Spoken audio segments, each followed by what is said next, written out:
Nasılsınız? Kış geldi. Birdenbire bastırdı Almanya'da. Kış geldi. Kışın güzelliklerinden birisi de bu. Evet. Tabii kar olmazsa kışın da bir tadı olmaz. Cenab-ı Allah bereketini her zaman olduğu gibi bu kışta gösterdi. Kıştan görüntüler alıyoruz. Ama kışı bu kadar güler yüzlü karşılayan ilk defa birisine rastlıyoruz. Bunun sebebi nedir acaba? Sebebi kış berekettir. Bizde her meyvenin ilk başarı toplarken Allah'a hamd edilir. Allah'ım bana ilk mevsimin ilk meyvesini verdi diye dua edilir. Karda da kışta da aynısı olur. Allah'a Rabbimize hamdolsun ki mevsimin ilk karını bize gösterdi.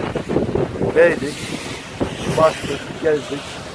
O için kış berekettir. Biz atalarımızdan, dedelerimizden, kültürümüzden böyle öğrendik.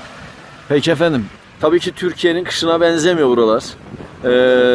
Gerçi şu anda hayat burada durmuş durumda. Neler söylemek istersiniz? Almanya hazırlıklı olsa da alışkın değil. Bu karı kışı gören bilir. Tabii Türkiye'de böyle 5 santim 10 santim kar olmazdı. Özellikle Anadolu, Güneydoğu, Doğu'da 3 metre 5 metre kar düşen yerler olurdu. Onu o insanlara soracaklar. O insanlar daha bilir. Orada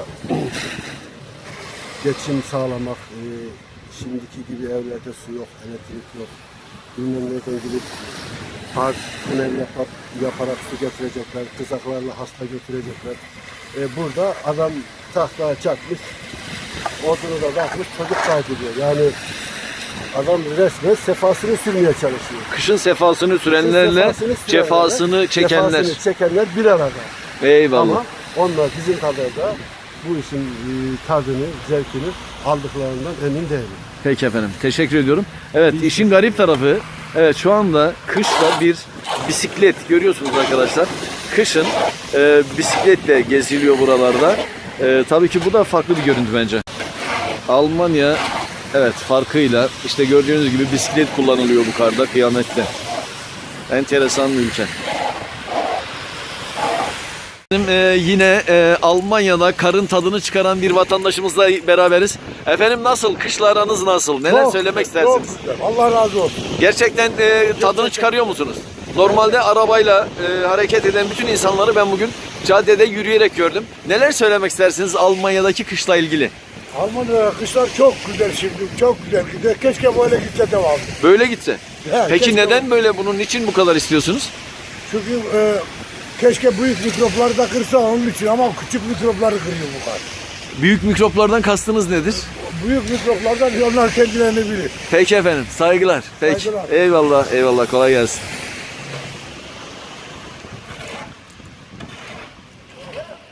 Efendim hayırlı günler. Hayırlı günler. Tanıyabilir miyiz sizi? Ferhan Saray'dır. Evet efendim Almanya'nın ilk karı düştü. Evet. Sizler de işte şu anda karı hep beraber yaşıyoruz. Kışı hep beraber karşıladık. Neler söylemek istersiniz? Valla neyse sevinçliyim, mutluyuz.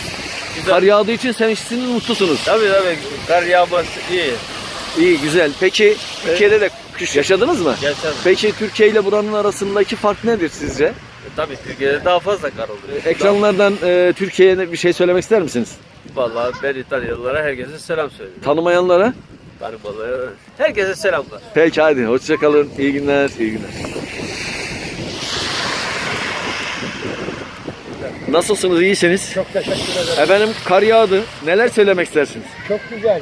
İşte arada bir 5 senede bir böyle bir kar yağıyor burada. Evet, Abi kar yağdığı zaman hayatı etkiliyor. evet. İşte zorluklarını yaşıyoruz. Peki sizin hayatınızı nasıl etkiledi? Bizim hayatımızı etkilemedi ama şurada da gitti. Hayatımızı böyle etkiliyor. İşte arabayla bir yerlere gidemiyoruz. Evet. Bir yerlere ulaşamıyoruz. Kartopu oynaması hoşumuza gidiyor.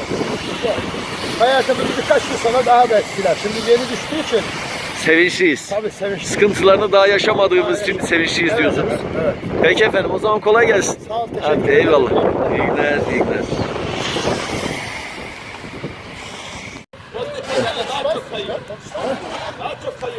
Bir şey olmaz.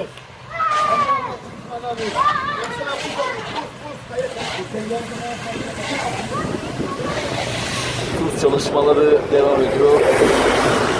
Evet, yolları temizliyorlar.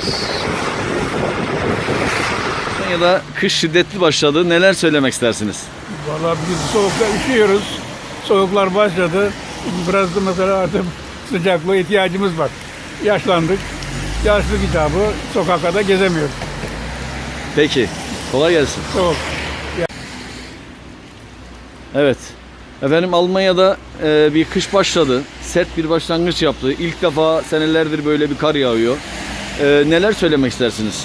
Ne diyelim, havalar soğudu, kar başladı, az bir buzlanma var, trafik çok dikkat istiyor. Türkiye'de genellikle fazla kar yağıyor. Buraya çoktan beri yağdığı yok, yağdığı zaman da soğuk. Efendime söyleyeyim, Türkiye'den buraya asla kıyaslayamaz. Ama buranın da soğuğu acayip soğuk. Peki efendim. Kolay gelsin. Teşekkür ederim.